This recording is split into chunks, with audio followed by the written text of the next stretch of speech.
And we're back to learning Premiere Pro, and this time I'm going to show you how to freeze videos using the frame hold options. I've got a simple video clip right here. You can see there's constant movement. Let me get to a certain position. I can, for example, use this option right here. Let's go to 10 seconds. Now I right click on it and we've got the two options right here. It's add frame hold and insert a frame hold. Let us use the first one. So simply left click on it. Before the 10-second mark, we've got still movement in the video, so it's the original video file, but afterwards there's kind of like a screenshot that has been extended for the entire duration of the video file, so there is no movement anymore. Let me press Ctrl Z to get back to our original video file.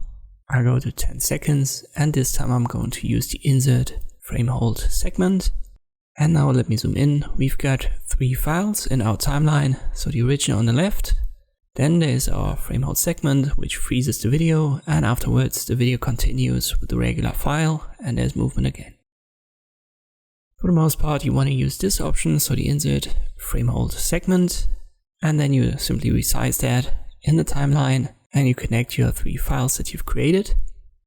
But let me show you something else. I'll just copy this video file holding Alt, and I drag it to video channel 2. And again, I'll add a frame hold segment. And you can see now our video file has been elongated, so it's now longer than the original one. So the frame hold segment is added to the overall duration that our entire sequence gets.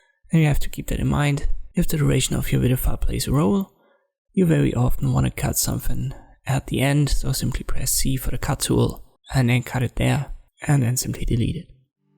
And this is how you can freeze your videos using the frame hold options in Premiere Pro. Thanks for watching, and I'll see you next time.